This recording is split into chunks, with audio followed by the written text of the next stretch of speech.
Boa noite, pessoal. Boa noite, pessoal do presencial, pessoal do online.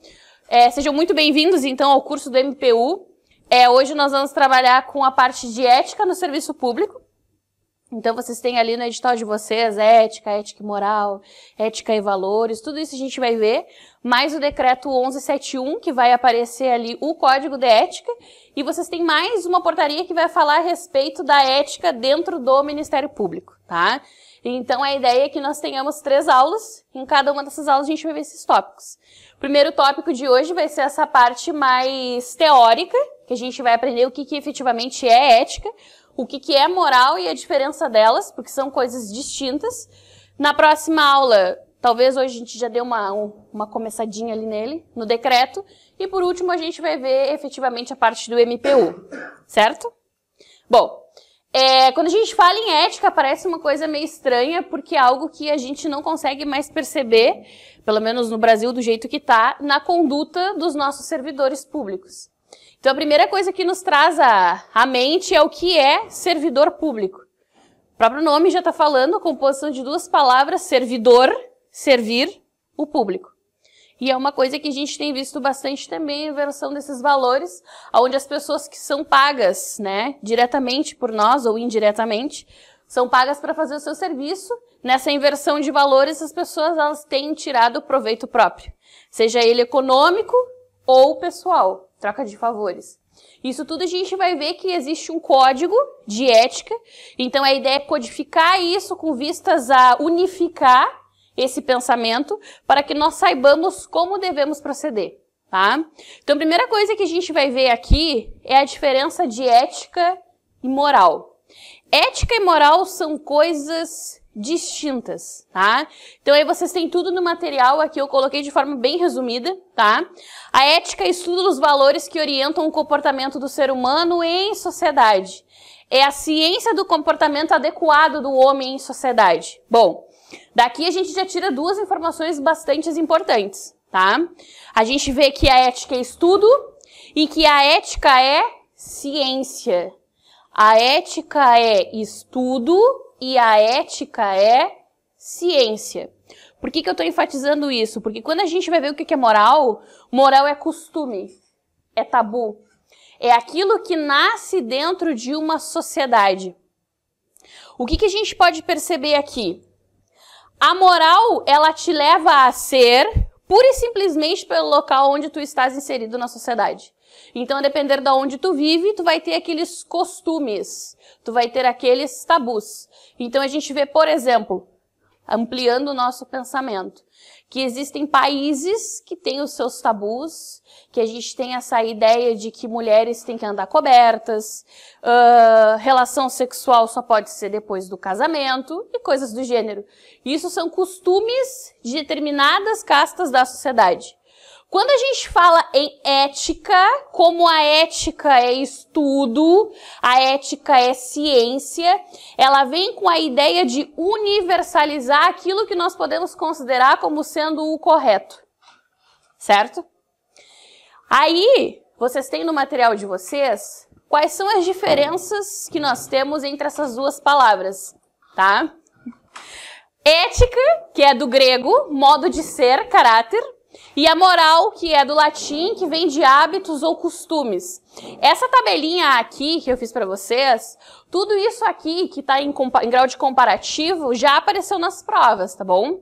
Então a gente tem que a ética é a busca pelo bem, ela é permanente e universal, ela é teoria, ela é ciência, valores, reflexão e ponderação, independente de norma e decisão subjetiva.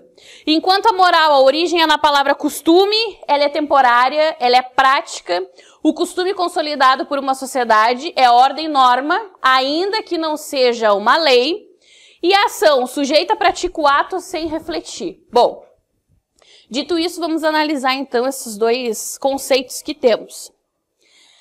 A ética, a gente viu lá que ela tem essa ideia de ser permanente e universal, enquanto a moral ela é temporária e cultural. O que quer dizer isso? Vai chegar um ponto em que a própria moral pode ser modificada pela ética. Como assim? Porque eu afirmo para vocês ali que ética é um regime de reflexão e ponderação. E a moral não. Tanto é que a moral a gente tem lá que ela é prática e que o costume é consolidado por uma sociedade. Então eu posso viver numa sociedade onde eu trago comigo costumes, coisas que nasceram comigo, e quando eu pondero e reflito isso, eu posso vir mudar a minha opinião. Por isso que a gente tem que entender então, moral é temporária, ética ela é universal. E aí eu sempre me valho desse exemplo e não vejo outro melhor, porque ele sempre deu muito certo na compreensão de vocês quanto à ética e à moral. Quando a gente fala de moral, a gente precisa falar, por exemplo, de religião. Religiões, algumas têm alguns tabus, têm seus costumes, e que não leva essas pessoas a um regime de reflexão e ponderação. Porque se levasse, talvez essa pessoa mudasse o seu comportamento. Não entendi nada, Bruna. Vamos lá. Existem algumas religiões, tá? Não vou citar nomes, mas vocês sabem de qual religião eu estou falando, de quais religiões eu vou falar. Existem religiões, por exemplo, que em sua concepção não se pode fazer, por exemplo, transfusão de sangue. Não é permitido. A ideia é que, se viemos assim para este mundo, retornaremos da onde viemos, da forma que estamos. Então não pode haver qualquer alteração dentro de nós. Nem transfusão de sangue, nem doação de órgãos. Eu não posso doar e nem receber órgãos. Essa é a ideia. Certo? Então quando eu faço parte de determinada religião que tem essa doutrina, essa concepção, esse costume, eu sou levada a entender que eu preciso pensar assim. Porque a moral diz assim, ó, ação, o sujeito pratica o ato sem refletir. E mais, é uma ordem. Ainda que não seja uma lei. Não existe uma lei tabulando que deve ser assim. O que existe é uma norma que eu tenho que seguir e eu não sei aonde isso me levará. Eu fico na ideia. Certo? Aí imaginem vocês o seguinte. Sou mãe, meu filho tem 18 anos, ele sofreu um acidente de carro, tá? Cheguei no hospital, me falaram que ele só vai sobreviver se fizer uma transfusão de sangue. Senão ele não vai sobreviver. Certo? Quem de vocês aqui, se fosse esse pai e essa mãe, o médico chega e diz assim, ou faz transfusão, ou o filho morre. Quem de vocês aqui, hoje, no presencial, aceitaria e faria a transfusão de sangue? Unânime, todos? Todos? Viram que isso é comum? Se tivesse algum de nós aqui que tivesse levantado a mão e tivesse dito que não aceitaria, que não faria, a maioria o julgaria. Porque tu pondera. Tu vai seguir a tua religião ou tu vai salvar a vida do teu filho? Viram? Pronto. Isso é a moral sendo modificada pela ética. Porque a moral, a doutrina, o costume, me faz pensar assim, não vai ter doação de sangue, porque a minha religião, a minha doutrina diz que não pode. Tá, mas e qual punição tu vai receber? Ah, eu não vou desfrutar da vida eterna.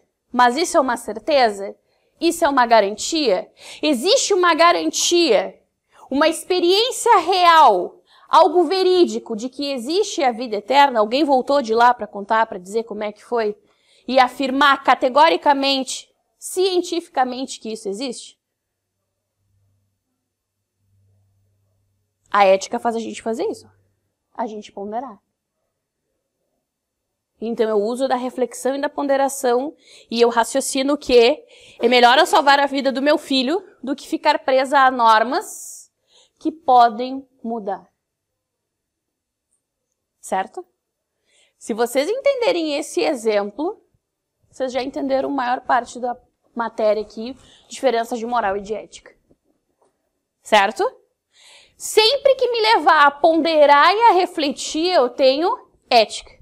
Agora, a moral não, porque ela é temporária, ela é cultural e ela está baseada nos costumes de uma sociedade.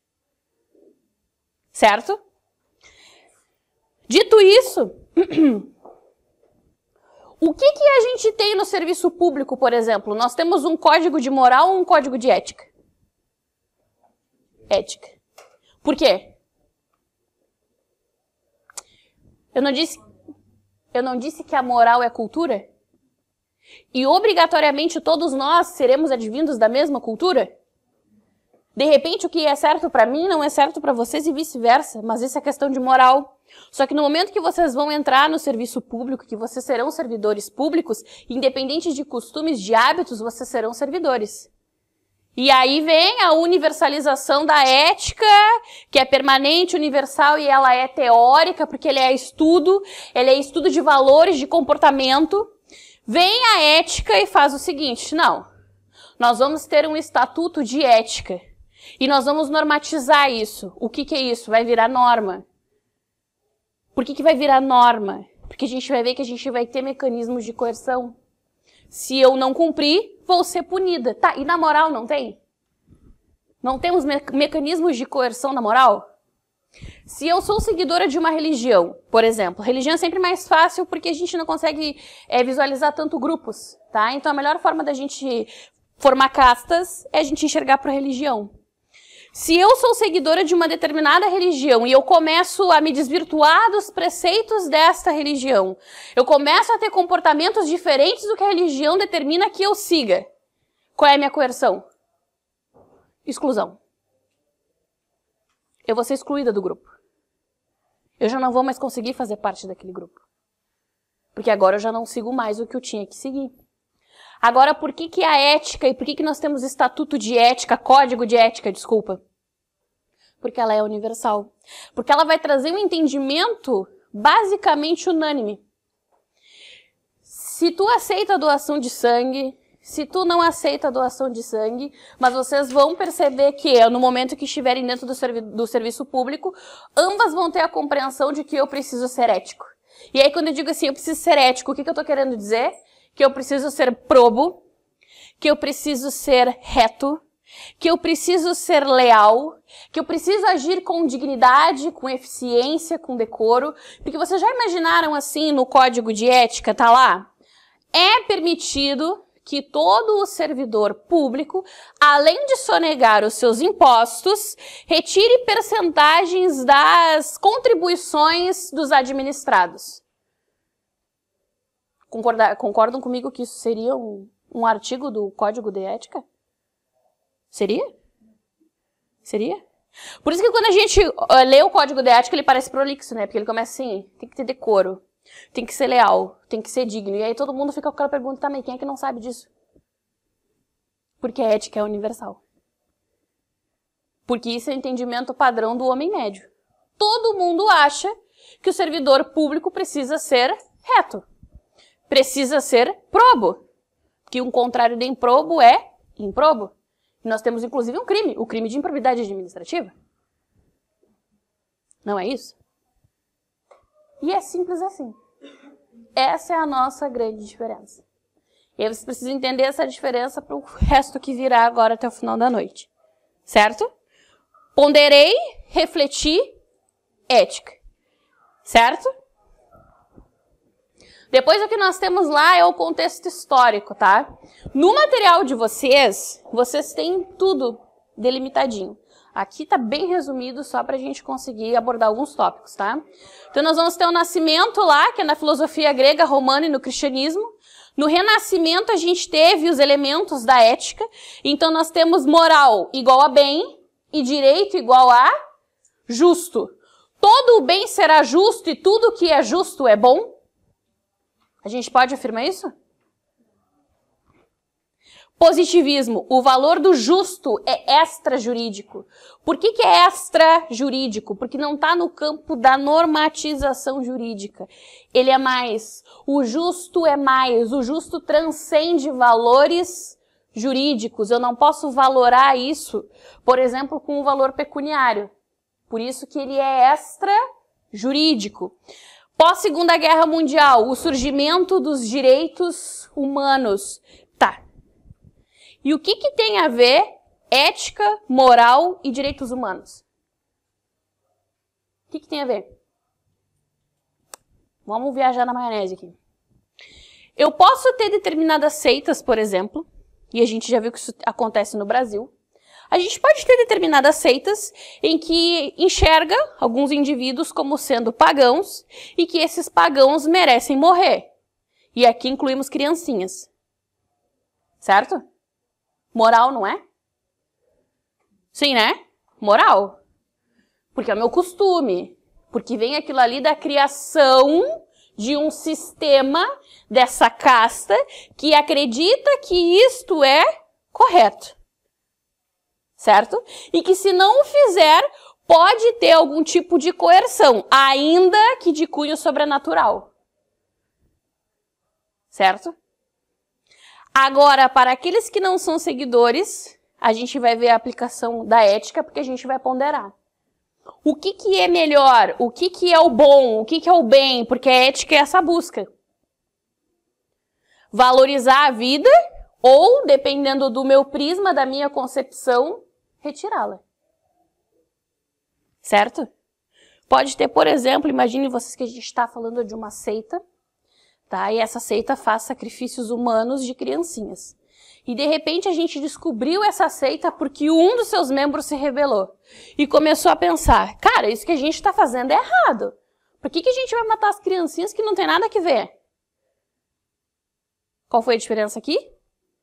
A moral sendo modificada pela ética, pela ponderação e pela reflexão. E aí vem os direitos humanos, por quê? Porque o direito humano ele vai fazer essa reflexão.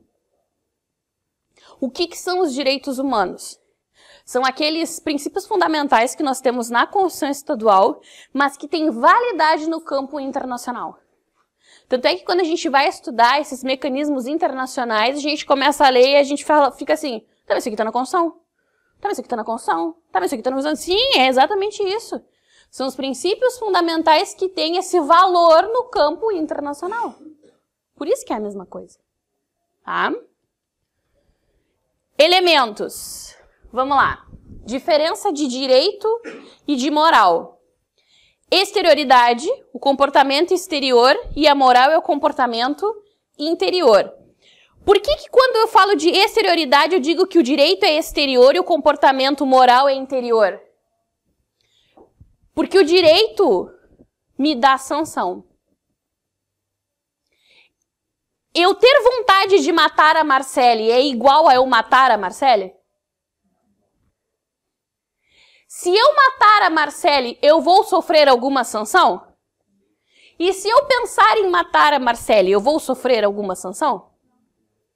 Porque eu vou fazer o seguinte, a minha moral, o meu interior tem vontade de matá-la. Mas como eu preciso viver em sociedade, eu não vou matar, porque se eu matar, eu vou ter sanção. Então, por isso que o direito, o meu comportamento é exterior. É aquilo que vocês veem. E que eu vou deixar de fazer, ou fazer, porque eu vou receber ou não uma sanção. Eu vou ter uma sanção, eu vou ter algum benefício. A moral, o comportamento é interior, está dentro de mim. Então, vocês não sabem o que eu estou pensando. Exigibilidade.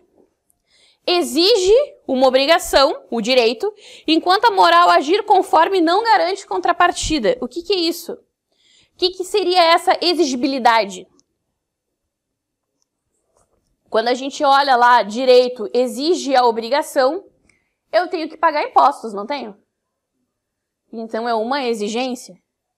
Para eu agir conforme o direito, vão ter exigências e vai ter uma obrigação. E aí a obrigação entra em fazer ou não fazer. Certo?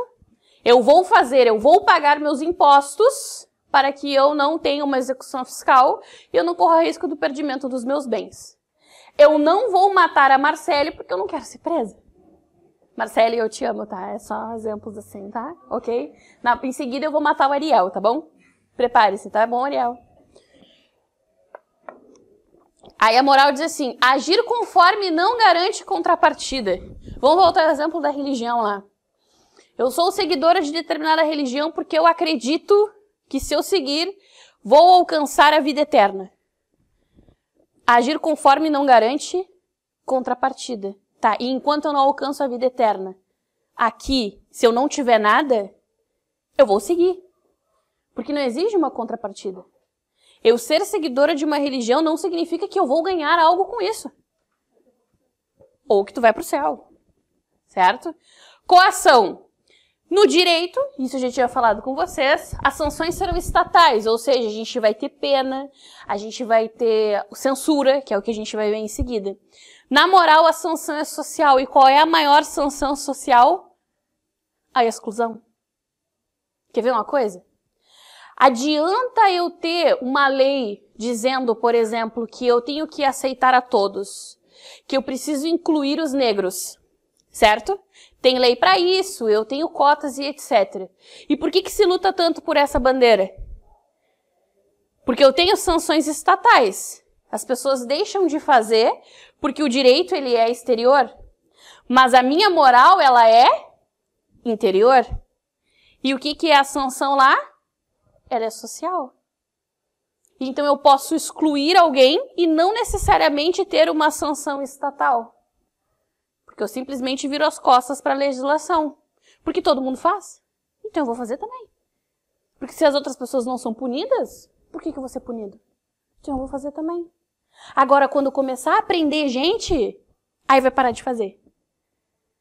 Quando, por exemplo, lá as ofensas no Facebook começar a dar efetivamente indenizações muito altas e que doa no bolso de quem o faz, vai parar. Por que não para? Porque a pessoa fala uma bandaleira sem fim lá no Facebook. Aí tu vai chegar na indenização depois de recurso, R$2.000. R$5.000. A pessoa pondera. E ela pensa assim, expor aquela pessoa e depois eu vou lá e pago R$2.000. Tá bom. A gente teve reforma trabalhista agora, por exemplo. E agora a gente tem ali o dano moral que passou a ser tarifado. Então eu vou pensar, vou ofender o Ariel e aí eu vou ofender um pouco. Então vai ser médio. Então eu já tenho mais ou menos o quanto eu vou ter que pagar. Aí eu vou ver o que pesa mais. Se eu sou um cara que tem dinheiro, que eu ofender esse cara se eu tenho dinheiro para pagar? E é por isso que se fala, por exemplo, na inconstitucionalidade desse dispositivo. Certo? Ok aqui? Perfeito? Paul Ricoeur, inspirado por Aristóteles, a ética é a busca de uma vida boa, com e para o outro, no âmbito das instituições justas. Então eu quero viver em sociedade e com a sociedade. Eu não quero só viver com a Laís. Eu preciso viver com ela e para ela, junto dela. Porque a gente está vivendo em sociedade não significa que nós estamos efetivamente juntos. Pode estar cada um cuidando de si. E a ética, ela vem na busca do bem, por isso que ela é universal e que a gente normatiza. Porque se todo mundo começar a ter esse pensamento ético de refletir, ponderar e que a busca ser sempre pelo bem, todos nós vamos viver de uma forma que vamos conseguir estar juntos. Efetivamente viver em sociedade. Para Kant, a moral representa o campo das normas teóricas e universais da consciência que asseguram a integridade da pessoa, considerada mais na sua autonomia do que na sua solidariedade. Aqui a minha consciência é una. Eu sou o indivíduo dentro da sociedade. E não eu faço parte efetivamente de uma sociedade. Então a moral faço te enxergar como um ser singular.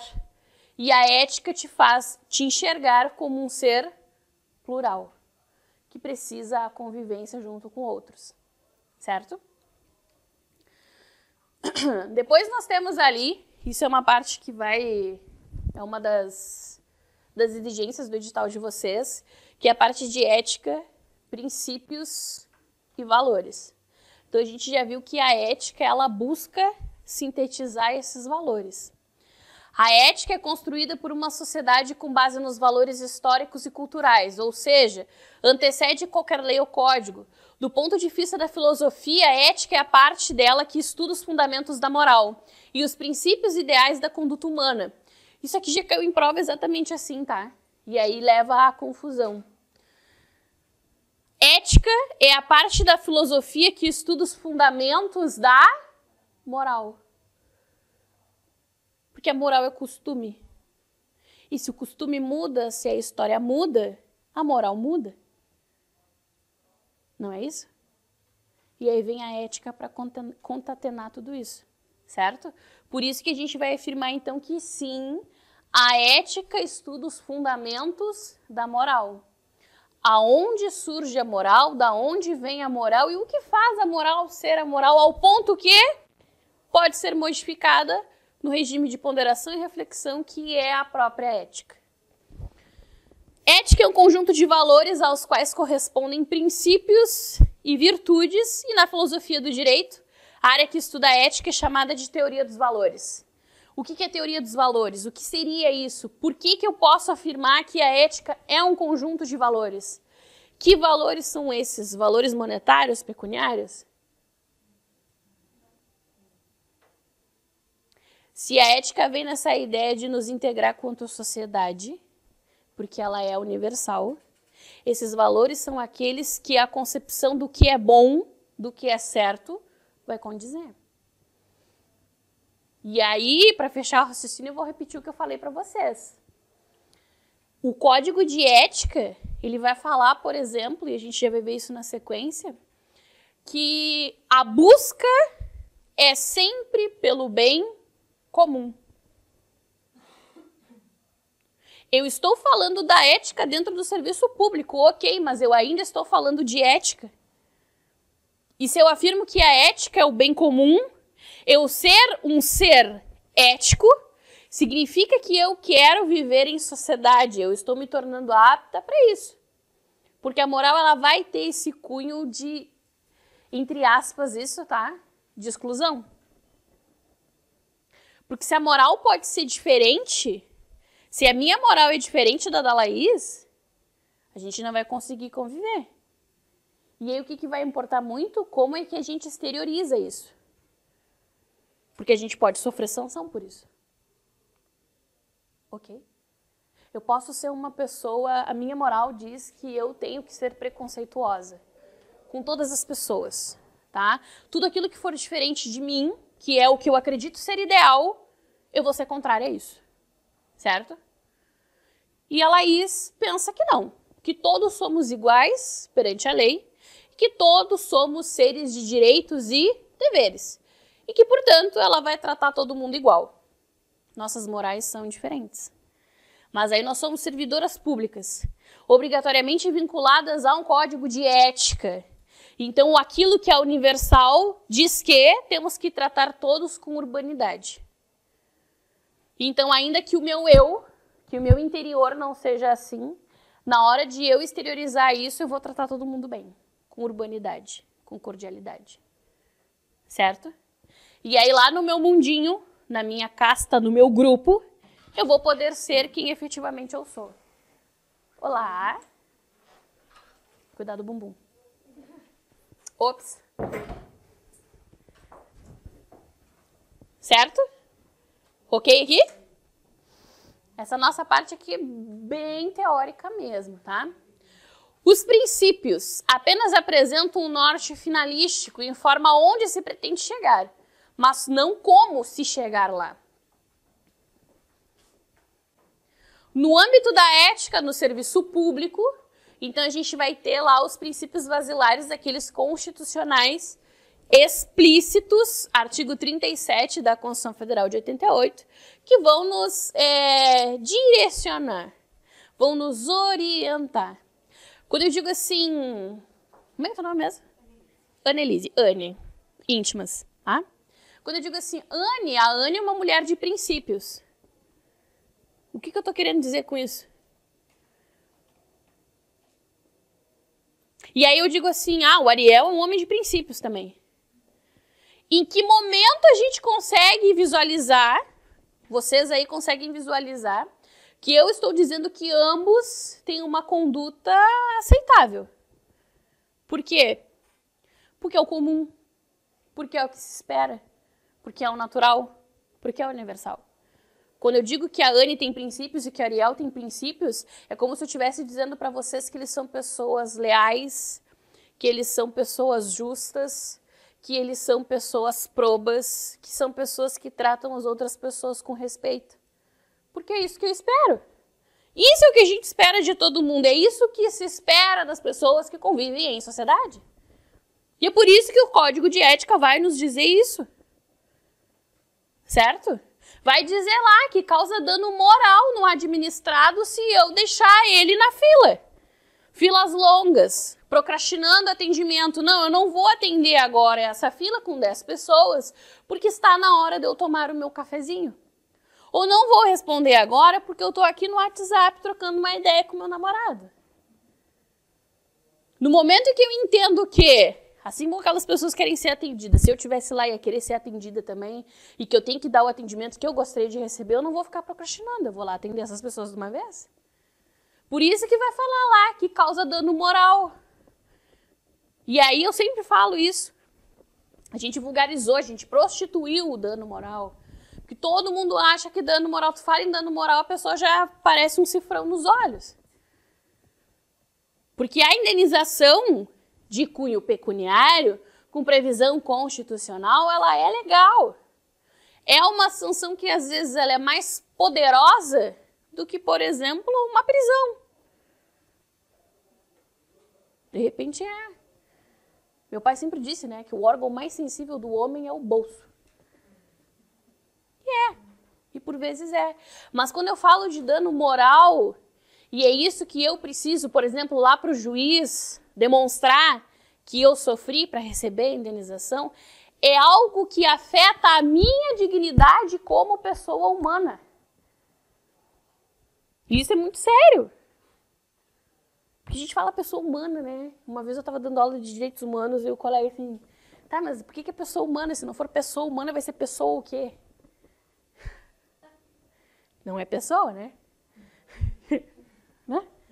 Então, só o fato de eu ser pessoa humana já me traz uma série, vem comigo na minha carga genética, assim como eu tenho células, sangue, etc. Vem comigo esse desejo e esse direito de ter uma vida digna. E ter vida digna não é ter dinheiro.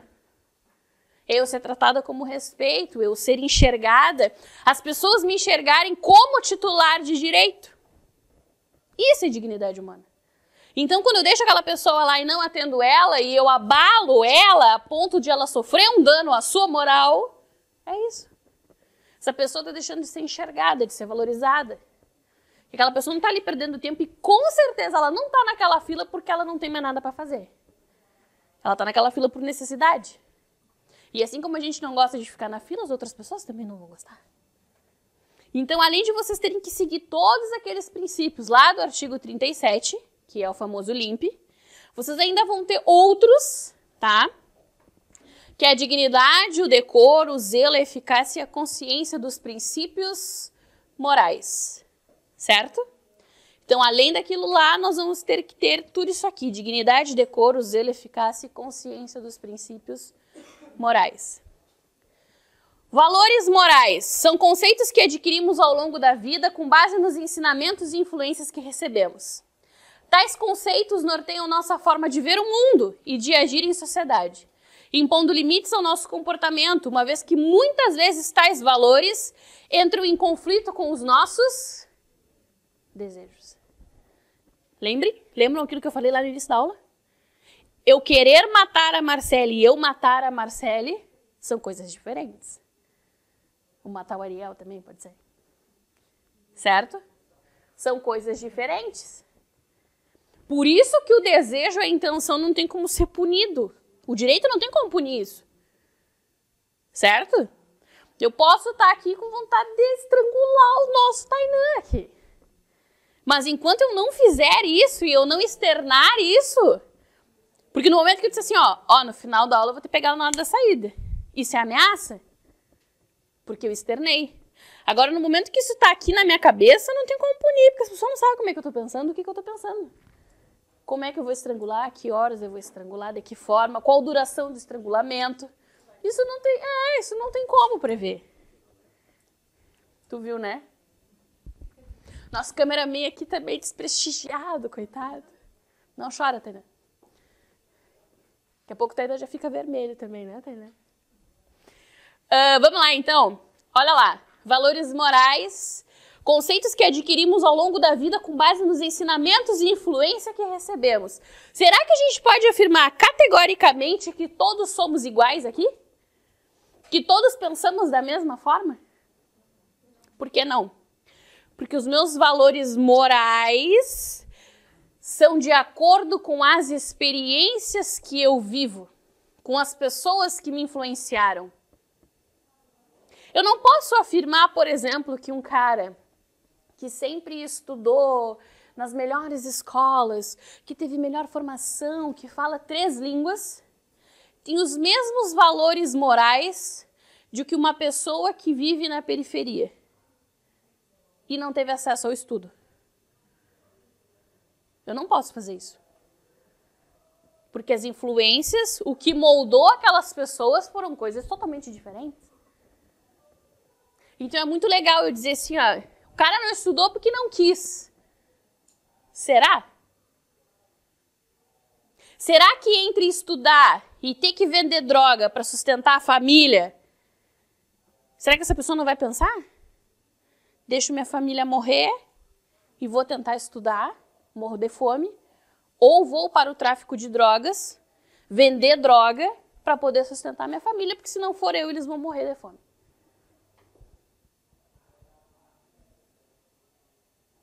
Quando a gente tem, vamos dizer assim, um padrão, tá? Quando pertencemos à mesma classe, vamos dizer assim, a gente consegue ter um valor parecido. Porque as nossas influências são parecidas. Porque tivemos nas mesmas escolas, porque tivemos fruição aos mesmos bens. Então a gente vai ter alguma similaridade. Porque a nossa construção, aquilo que nos fez, é similar. Então eu não posso me comparar ou comparar os meus pensamentos, os meus valores morais, com pessoas que tiveram influências diferentes das minhas. Certo? E aí é muito difícil a gente conseguir botar isso em prática de verdade. E conseguir ver que as coisas não são como dizem ser. Que as coisas não são tão fáceis assim. Certo? Porque eu tenho molde diferente. Minhas convicções, minhas influências não necessariamente serão iguais às de vocês. Quando uma pessoa é eleita para um cargo público, a sociedade deposita nela confiança e espera que ela cumpra um padrão ético. Padrão ético. Primeira coisa, o que é padrão? O que é um padrão? É algo comum, esperado por todos. Então, levanta o dedo, quem é que vai votar no presidente da República, no próximo presidente da República, esperando que ele seja um cara íntegro. Ninguém levantou o dedo aqui, então... Porque, né? A gente espera. É o que a gente espera, né? Ou vocês vão votar, não, eu vou votar no candidato X e não vou votar no Y, porque eu acredito que o X vai ser o mais corrupto. Então, vou votar no X. Não, né? Porque nós temos um padrão ético.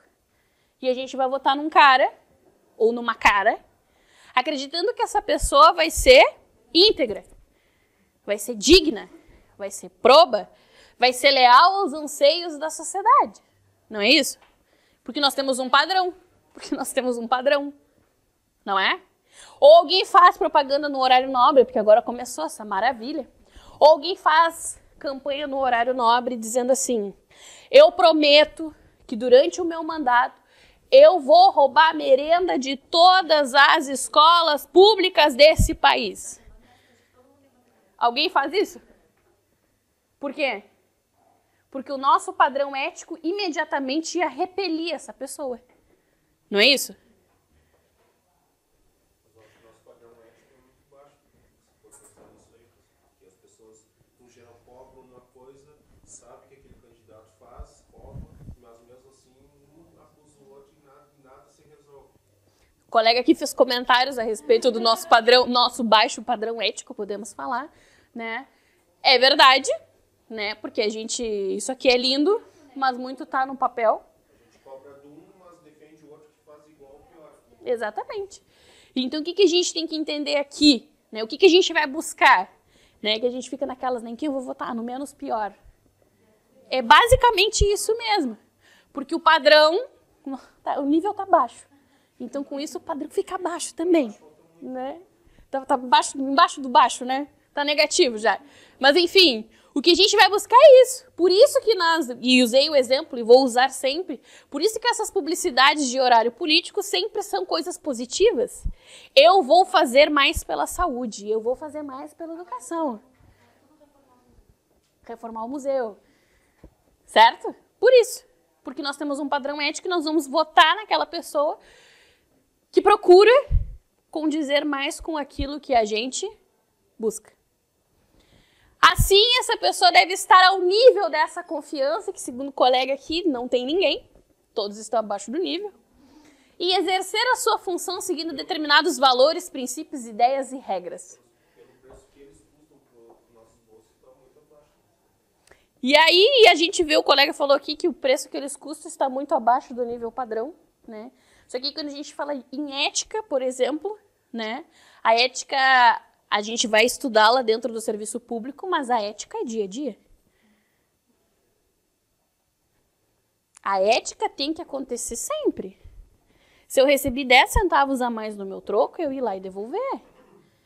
Tem um monte de carro, tá chovendo e só tem um estacionamento para pessoa idosa. Eu vou estar aqui, que não tem ninguém aqui e vai ser rapidinho.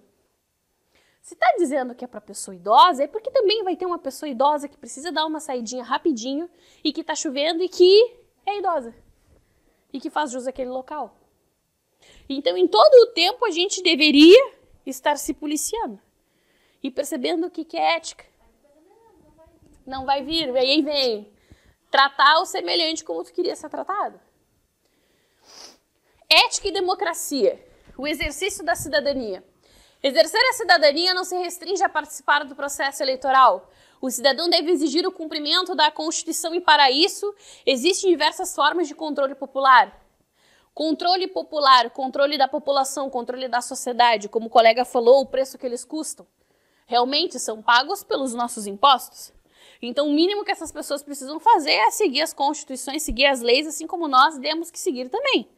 Então, nós não somos comandados, nós somos representados. Não teria como todos nós estarmos lá, se bem que eu acho que daria mais certo, né? Mas não tem como todos nós estarmos na presidência. Então, a gente precisa, porque nós temos este modelo representativo, e vejam, que a democracia, a cidadania, ela é tão mal vista por nós, porque a gente condena, a gente julga, a gente critica, mas é que a gente não sabe utilizar. Porque olha a capacidade que temos. Os nossos representantes são do povo, para o povo e pelo povo. São do povo. Se a Laís quiser se candidatar, ela pode. Se ela quiser representar nossa sociedade, por exemplo, na Câmara de Vereadores, ela pode. Não existe uma casta, só uma série de pessoas geneticamente determinadas, com superpotenciais para concorrer, para nos representar. Nós não vivemos, por exemplo, numa monarquia. O nosso sistema é representativo. E a gente não pode esquecer que quem está onde está foi porque a gente colocou. Tem que cobrar e tem que cobrar uma reflexão nossa também. Porque a reflexão e a ponderação faz com que a gente busque o bem e o bem comum. Então, não vou votar naquele cara lá, por exemplo, porque aquele cara prometeu que vai me dar tijolos para construir a minha casa. Porque eu vou pelo bem, a busca do bem. Se esse cara está fazendo isso, eu já estou vendo que existem corrupções aí. Então, não é aquilo que eu desejo. Não é aquilo que eu quero para todos. Então, eu vou votar numa pessoa que não faça isso, por exemplo. Olá. Certo? O gestor público ocupa cargo de natureza transitória. E os bens que ele administra não é dele, é coisa pública. Por isso que ele é gestor público. Por isso que, por exemplo, quando vocês forem tomar posse, em alguns cargos vai exigir que vocês façam a apresentação dos bens que vocês têm. Por isso que quando as pessoas concorrem a cargos políticos, por exemplo, ela precisa fazer isso, para saber se ao final, quando ela sair de lá, existe alguma coerência. se ela realmente conseguiria ter todo aquele patrimônio durante X tempo que ela esteve em determinado cargo. Por isso que a gente fala nessa figura do gestor público. Ele só vai gerenciar a coisa pública. O que é a coisa pública? A coisa de todo mundo. Cidadania deriva dos movimentos sociais, que geralmente encampam a luta por direitos. O exercício da cidadania relaciona-se com a consolidação da democracia. Quando a gente fala em cidadania, não estamos falando na mesma coisa da democracia. Democracia é só resultado final. O que é a cidadania? A gente liga muito a democracia ao fato simples de podermos votar, de podermos escolher. E não que hajam pessoas que são escolhidas dentre elas ali. Democracia não se resume a isso. Democracia se diz também que existe democracia e cidadania quando efetivamente eu posso ser um cidadão, quando eu posso ter lutas pelos meus direitos e eu vou fazer isso. Eu posso pegar a minha bandeira, e eu não estou falando bandeira partidária, eu estou falando bandeira de luta, aquelas proposições que eu acredito na minha ideologia serem corretas, por exemplo, igualdade de gênero, e lutar por isso. Isso é cidadania. Isso é democracia. Que a gente pode não concordar, mas a gente precisa conviver junto. E para a gente conviver junto, basta que tenhamos respeito. Isso só. Porque é o exterior, aquilo que é manifestado, que vai valer. Tá?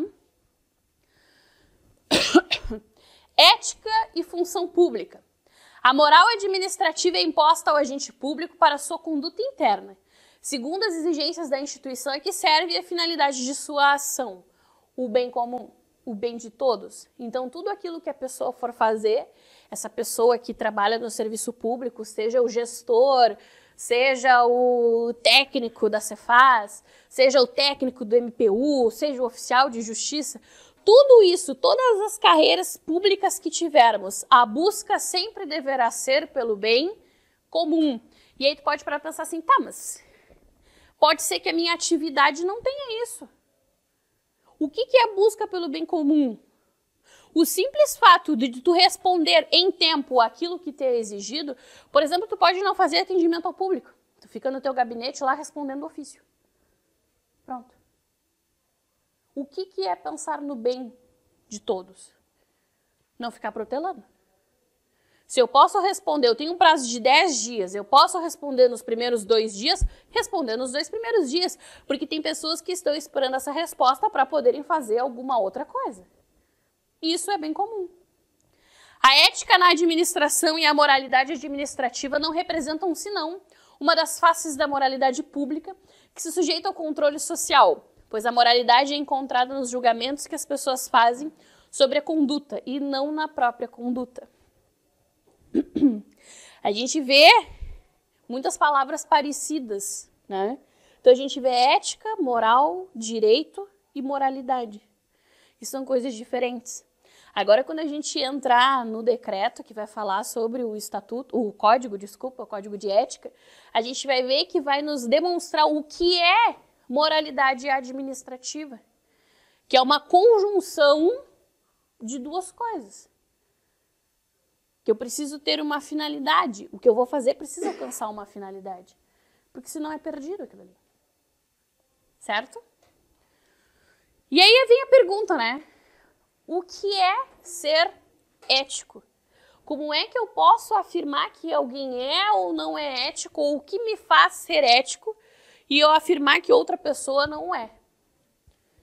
Ser ético é ter a certeza que sua função é pública e que tem a obrigação de tratar ao público e aos colegas de serviço com dignidade, honra, eficiência, honestidade e respeito.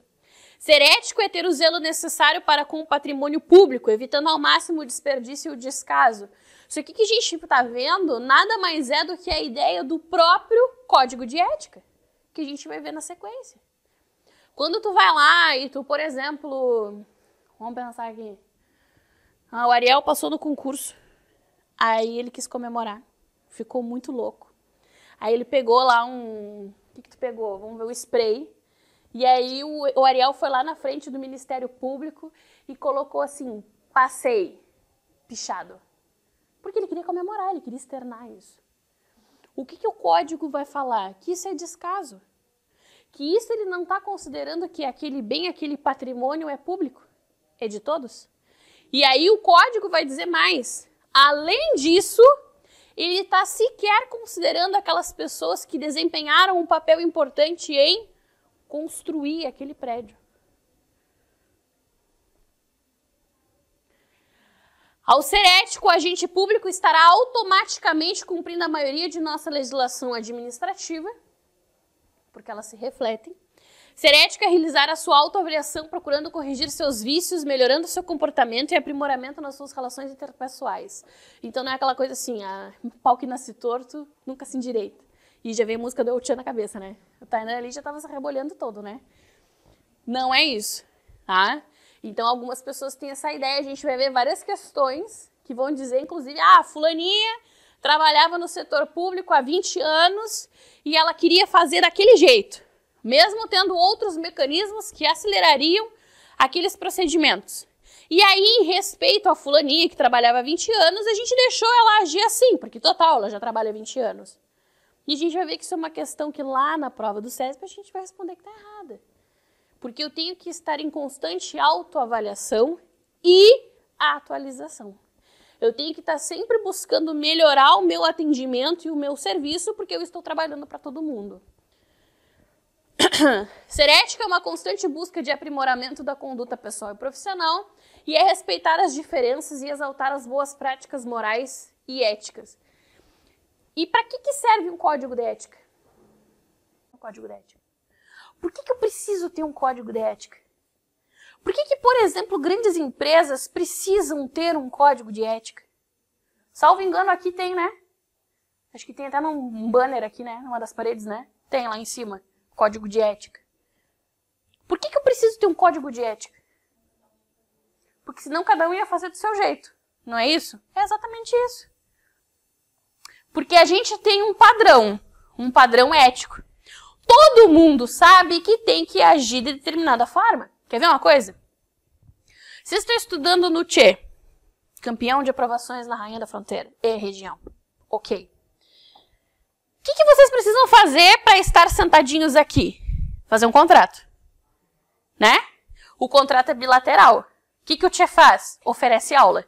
O que vocês fazem? Pagam. Pagam. Se vocês não tiverem aula, não vai ter aula, não vai ter turma. Vão ter que ter o dinheiro de volta. Não é isso? Se vocês têm aula e não pagam, estão vindo à aula e não pagam nunca.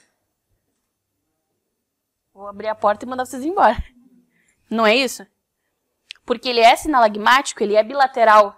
Ele existe uma ação e uma reação. Eu quero receber o curso, então eu vou pagar. Se eu paguei, eu quero ter aula. Só que, ainda que saibamos que isso é um padrão, pode ser que alguém tenha a brilhante ideia. Cara, eu vou fazer minha matrícula, eu vou assinar o contrato, eu vou assistir a aula e eu não vou pagar. Ainda que a gente já tenha isso na legislação pátria, né? A legislação civil já traz isso.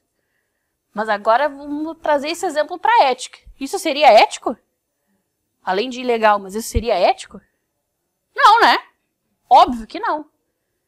Então, para que eu preciso de um código de ética? Para universalizar, para eu seguir e para ter um padrão. Eu preciso ter um padrão. E aí tem mais. Os grandes estudiosos da filosofia, porque a ética é uma parte do estudo da filosofia, né? Alguns deles são contratados, porque a gente tem grandes estudiosos agora, na modernidade. Isso não ficou para o passado. E alguns deles são contratados pelas grandes empresas para fazer o código de ética dessas grandes empresas. E aí, sabe qual é a primeira atitude que esses caras tomam? Letra A. Eles vão para o escritório deles, faz o código de ética, apresenta para o dono da empresa, e aí o dono da empresa dá ok e ele começa a valer. B. Eles se reúnem com as pessoas da empresa para que elas manifestem aquilo que entendem ser ético.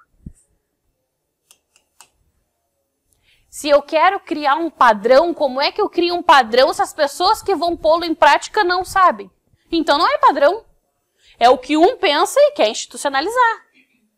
Para eu poder dizer que é um padrão, é efetivamente aquilo que todo mundo pensa.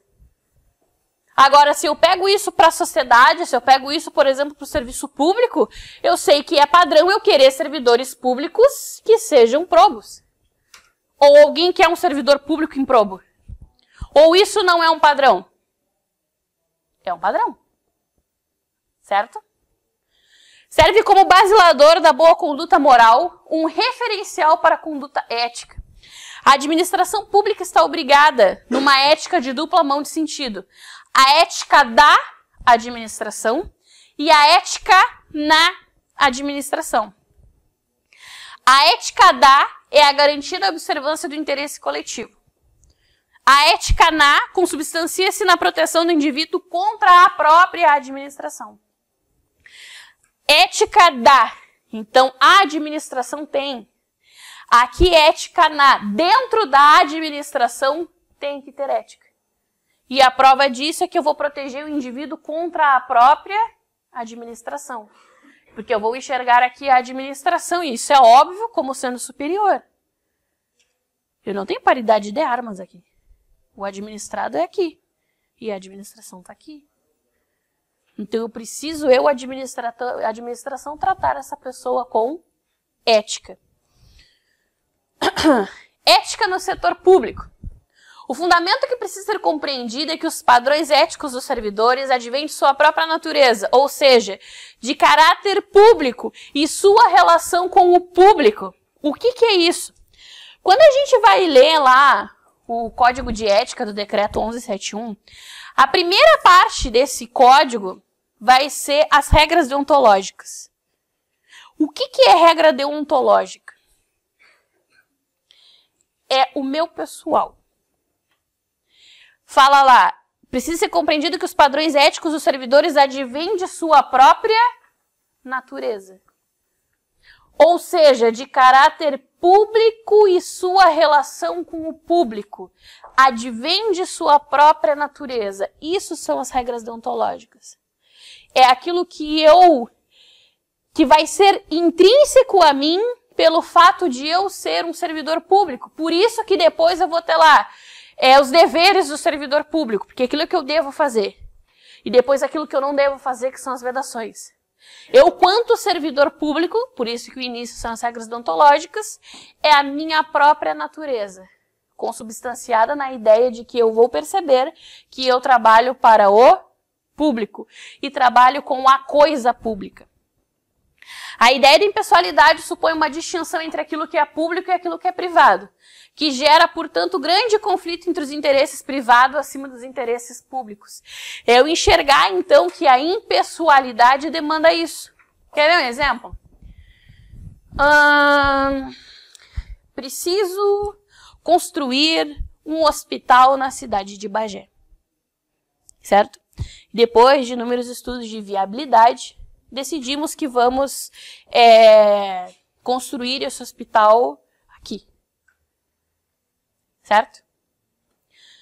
O que a impessoalidade vai me dizer?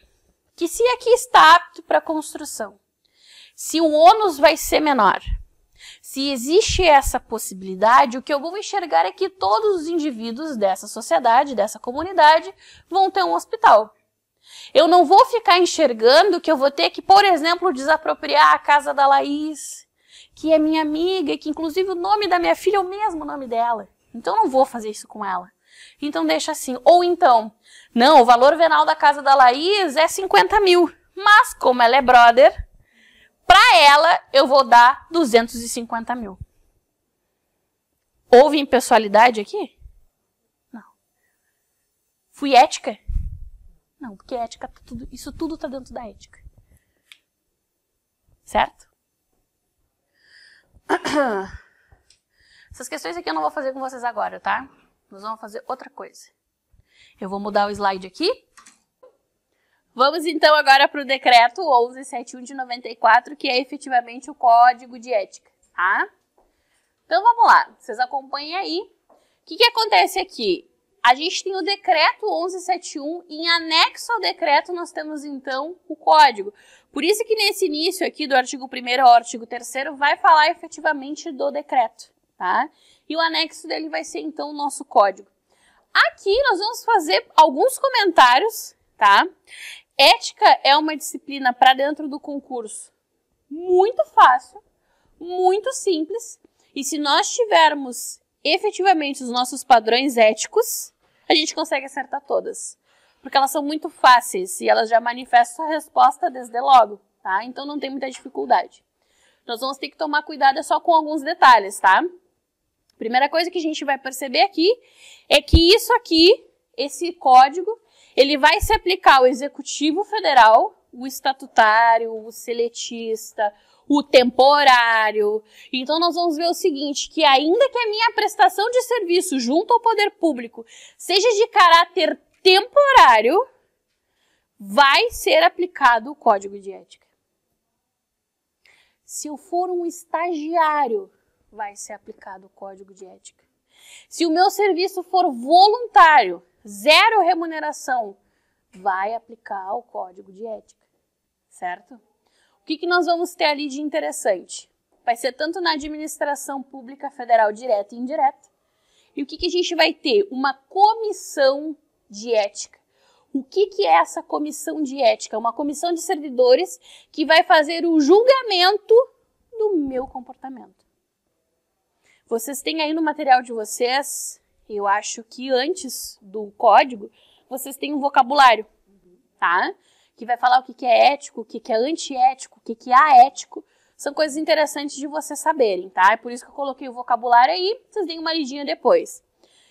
Comissão de ética vai ser integrada por 3 servidores ou empregados titulares de cargo efetivo ou emprego permanente. Integrada por 3 servidores ou empregados. Servidor ou empregado, sem dúvida que beleza, direito administrativo. Só o que fala lá? Cargo efetivo ou emprego permanente. Eu recém disse para vocês que o estagiário vai responder pelo comportamento dele, é possível ele responder frente ao Código de Ética. Agora, se eu afirmar que o estagiário pode fazer parte de uma comissão de ética, e aí? Ele tem cargo efetivo ou emprego permanente? Então ele não pode.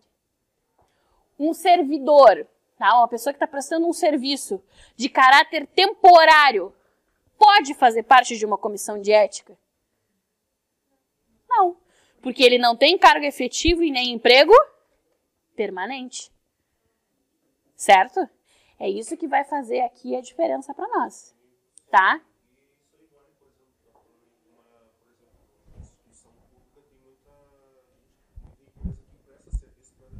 Tá. Se ele for, mesmo que seletista, sim. Tá? Ele vai responder aqui o que ele não pode não, ou não fazer parte é da comissão. O que ele vai ter que ter o emprego permanente. Se for um emprego de caráter temporário, não pode. Tá. Sim, ele pode. Se ele estiver ali prestando serviço para a administração pública federal, direta ou indireta, sim, ele vai responder. Certo? Daqui, porque é onde ele está prestando serviço. Quer ver uma coisa? Tem uma questão, ela não está aí, é uma questão antiga já. Falava assim, ó, que o cara, ele tinha sido contratado para... Deixa eu me lembrar aqui. Era alguma coisa com impressoras, tá? E aí ele foi contratado e ele tinha que repor lá os cartuchos novos. Cartucho novo, ele recebia para isso. Então foi lá adquirido pela administração esses cartuchos novos, sei lá, e ele tinha que fazer esse papel, colocar o cartucho novo na impressora. Só que ele colocava o remanufaturado e não informava. E a pergunta era se ele responderia pelo Código de Ética. Como na questão disse que ele foi contratado para, havia um contrato, ele ia. Tá? Ele ia responder. Então, o cara que estava trocando o cartucho da impressora, mas ele era contratado. Tá? O que a gente tem que cuidar aqui só é que a comissão, 3 servidores, a gente vai ver que tem servidores e tem, desculpa, os 3 servidores e os suplentes, mas eles precisam ter cargo efetivo e emprego permanente, tá? Depois a gente tem ali as regras deontológicas, tá? Eu coloquei ali que são valores que se espera que sejam buscados sempre pelos servidores públicos no desempenho de sua atividade funcional. Representam um padrão ético desejável. Eu não sei se eu botei essa frase aí para vocês, então vocês vão colocar uma setinha do lado das regras deontológicas e vão escrever para mim, por favor, padrão ético desejável. Agora, o que a gente vai fazer? Isso aqui é bem tranquilo, tá? A gente vai acompanhando, eu só preciso que vocês percebam aqui que a gente está falando de regra deontológica e depois a gente vai falar ali dos deveres e depois das vedações, tá? O que vai falar lá no primeiro inciso lá? Que a gente precisa ter dignidade, decoro, zelo, eficácia e consciência dos princípios morais são primados maiores que devem nortear a nossa conduta. Só que fala lá, seja no exercício do cargo ou função ou fora dele. E aí vocês vão grifar para mim, porque você sabe que o melhor amigo quando a gente está lendo legislação é o marcador de texto. E vocês vão grifar para mim aquele fora dele. Porque tem inúmeras questões que vão tratar disso.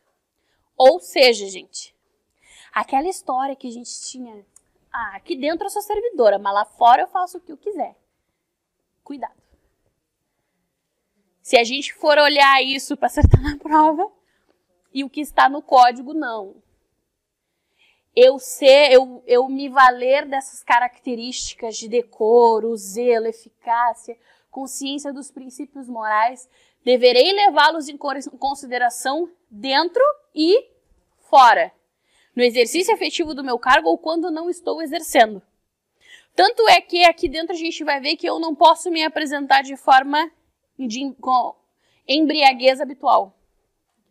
Tu não posso, hoje é sexta-feira, vou largar a franga, a louca, tá? E aí eu espicho, porque daí já é sábado, né? Depois é domingo. E aí, segunda, o que tem a gente chegar um pouquinho tontinho na hora do serviço? Não vai poder. Isso vai respingar na minha conduta. Porque se eu chego embriagado para trabalhar, significa que eu não tenho zelo. Que aquilo ali, para mim, tanto faz. Se eu começo a faltar deliberadamente, significa que eu também não enxergo aquilo como uma ferramenta, um instrumento que eu tenho ao serviço dos outros. De todos, inclusive do meu. Certo? Que eu tenho que estar ali, que eu preciso estar presente, que o meu trabalho, ele é digno, tanto para mim, quanto para os outros, quanto para os meus colegas, porque se eu não vou, eu começo a faltar o meu serviço, eu não estou considerando que os meus colegas precisam de mim. E que se eles ficarem com maior acúmulo de serviço, a prestação de serviço vai ser ruim também. Vai ser menos eficaz. O servidor público não pode jamais desprezar o elemento ético de sua conduta. Então não vai ter que decidir somente entre legal e ilegal. O justo e injusto, conveniente e inconveniente, o oportuno e inoportuno. Mas principalmente entre o honesto e o desonesto.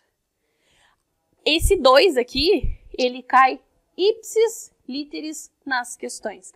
Exatamente isso. E lembrando que a nossa prova é CESP, né? É CESP. CESP é certo e errado. E se eu respondo errado, anula. É uma benção, né? É que a CESP, eu gosto das provas do CESP pelo seguinte, ou tu sabe ou tu não sabe. Na dúvida, não faz, porque é 0. É isso. Então não adianta a gente saber conteúdo se a gente não sabe a técnica de prova. Então, na dúvida, se eu realmente não sei, é melhor eu não responder do que responder errado e perder uma alternativa correta. São 120 questões. Então a gente tem que ponderar isso aí. Muitas questões de ética são exatamente o que está no código, tá? Exatamente. Iguaizinhas. Aí eu coloquei lá, ó. Isso aqui vocês vão depois anotar aí, tá? Pode ser no final da aula, eu volto o slide. A moralidade da administração não se limita à distinção entre o bem e o mal, devendo ser acrescida da ideia de que o fim é sempre o bem comum. O equilíbrio entre legalidade e finalidade da conduta do servidor é que poderá consolidar a moralidade do ato administrativo. Isso que é moralidade, é o equilíbrio entre legalidade e finalidade. O que significa isso? Não adianta ter um ato administrativo legal se ele não alcança a sua finalidade, que é o seu objetivo. E não adianta eu alcançar a finalidade se o ato era ilegal. Então, por isso que eu preciso ter esse equilíbrio. E aí eu coloquei lá para vocês, por exemplo, o abuso de poder, o excesso de poder e o desvio de poder ou finalidade. Então, o que a gente tem no excesso? Pratica o ato sem ter competência, mas é um ato sanável. Sempre cito esse mesmo exemplo e vou seguir citando porque ele tem dado um resultado positivo, né? Olhem só. Lá fala que o excesso de poder, o que é excesso? Eu tenho poder para X. E eu me valho desse poder além daquilo que eu podia. E aí fala lá que esse ato ele é sanável. Então eu vou além do que a minha competência permite. Qual é o meu exemplo? Imaginem vocês. Vocês sabem que quando a gente tem férias lá, licenças, etc., a gente tem um substituto. Mas quando não, a competência para fazer determinado ato é de quem está no exercício. Imaginem o seguinte. Sou secretária de educação da cidade e a Laís é minha assessora, certo? Fui tomar um café. Atravessei a rua e fui tomar um café. Neste ínterim, chegou um oficial e foi lá e entregou um papelzinho para a Laís e disse assim, olha, esse papel aqui é o seguinte, todas as escolas do município estão passando por uma reestruturação e a gente necessita colocar rampa de acesso a cadeirante em todas as escolas, tá bom? Ok, só que para que isso aconteça eu preciso tão somente para finalizar o procedimento da assinatura da secretária. Aí ela diz assim, eu fui tomar um cafezinho e assina. A competência para assinar era de quem? Da secretária. A secretária estava no gozo da sua função? Tava, porque ela só foi tomar um cafezinho. Ela não estava em férias, ela não estava licenciada. O que a Laís fez? Excedeu. Foi excesso de poder. Porque ela não tinha poder, ela não tinha competência para isso. A competência era minha. E eu só tinha ido tomar um cafezinho. Certo? Só que ok, ela assinou, ela foi pra sala lá, acharam que ela tinha falado comigo, o oficial ficou conversando com ela, só pegou o papel, levou, começou a construção, nós tínhamos, 20 escolas no município, todas as 20 escolas receberam então lá a nossa rampa de acesso a cadeirante. Qual era a finalidade? Qual era a finalidade daquele documento? Permitir a construção das rampas de acesso a cadeirante. Teve finalidade? Alcançou a finalidade? Sim, porque a gente construiu. Mas e tinha legalidade? Por quê? Porque houve excesso de poder. Por que o ato é sanável? Fique com esse exemplo para a vida, tá? Que aí vocês não vão esquecer mais. O que é mais fácil? Eu fazer um documento novo, levar lá e ter certeza que a secretária vai assinar, ou, como teve ilegalidade, eu desconstruir todas as rampas de acesso a cadeirante, fazer todo o procedimento de novo e depois construir tudo de novo. O que é mais fácil? O que é mais barato para a administração? Não barato não, menos oneroso. Só fazer outro papel. Por isso que é um ato sanável. Porque ela excedeu o poder que ela tinha, mas houve o alcance da finalidade. O que eu tinha que fazer, eu fiz. Ou melhor, o município fez. Então agora a gente só vai sanar o vício, que foi o extrapolamento da Laís. Tudo bem? Certo? Depois a gente tem ali desvio de poder à finalidade. O ato é cumprido, mesmo que dentro da lei, mas sem alcançar a finalidade pública. Supunha que aqui é um estacionamento de carros e que o certo era que todo mundo estacionasse reto, tá? E o pessoal todo estaciona no oblíquo, certo? Eu sou secretária lá do transporte e daí eu mandei fazer o seguinte, gente, como não tá dando certo isso, eu tenho competência, porque eu sou secretária. Vamos fazer o seguinte, vamos botar uma placa lá e dizer pro pessoal colocar o estacionamento no reto, que não é no oblíquo, certo? Foi legal? Foi, eu tinha competência, não tinha? Mandei para ter a placa, não mandei? Botaram a placa. Surpresa! As pessoas continuam estacionando no oblíquo. Foi legal o ato? Foi. Mas alcançou a finalidade dele? Não. Então eu só vou ter a moralidade administrativa no ato administrativo quando eu tiver o equilíbrio perfeito entre legalidade e finalidade. Precisa estar dentro da lei, seguir todas as regulamentações e atingir essa finalidade, porque senão não tem fundamento. Tudo bem? Dúvidas aqui? Depois ali vai falar da remuneração tá? É custeada pelos tributos pagos diretamente e indiretamente por todos, inclusive por ele mesmo. Porque se eu pago tributo e eu sou servidor, eu também estou pagando a minha remuneração. E exige em contrapartida que a moralidade se integre no direito como elemento indissociável de sua aplicação e de sua finalidade, erigindo-se como consequência um fator de legalidade. Como eu recebo, e esses valores são advindos de todos nós, eu preciso ter dentro da minha conduta, vamos dizer assim, legalidade. Eu tenho que agir dentro do direito. O trabalho desenvolvido pelo servidor perante a comunidade deve ser entendido como acréscimo ao seu próprio bem-estar, já que, como cidadão integrante da sociedade, o êxito desse trabalho pode ser considerado como seu maior patrimônio. Então, o patrimônio de vocês não vai ser todas as vantagens, não vai ser todos os bens que vocês vão adquirir. Não entendi porque tá rindo, amigo. Vai ser servidor público. Isso é maior patrimônio. A cara de vocês quando eu falo isso é algo assim, ai, nada a ver, tá? De novo lá, olha lá. A função pública deve ser tida como exercício profissional. Se integra à tua vida particular. Então não tem mais dessa de querer separar. Os fatos e atos verificados na conduta do dia a dia em sua vida privada poderão acrescentar ou diminuir o seu bom conceito na vida funcional. Não esqueçam disso aqui. Porque 50% das questões vai falar sobre isso. Que tanto a tua conduta privada quanto a tua conduta profissional caminham juntos. São indissociáveis. Salvo os casos de segurança nacional, investigação policial e interesse superior do Estado, a ser declarada em processo ser previamente declarada em processo sigiloso, a publicidade de qualquer ato constitui requisito de eficácia e moralidade, ensejando sua omissão comprometimento ético. Então a regra é que, regra. Então quando a gente diz que tem regra, a gente já sabe que vai ter exceção.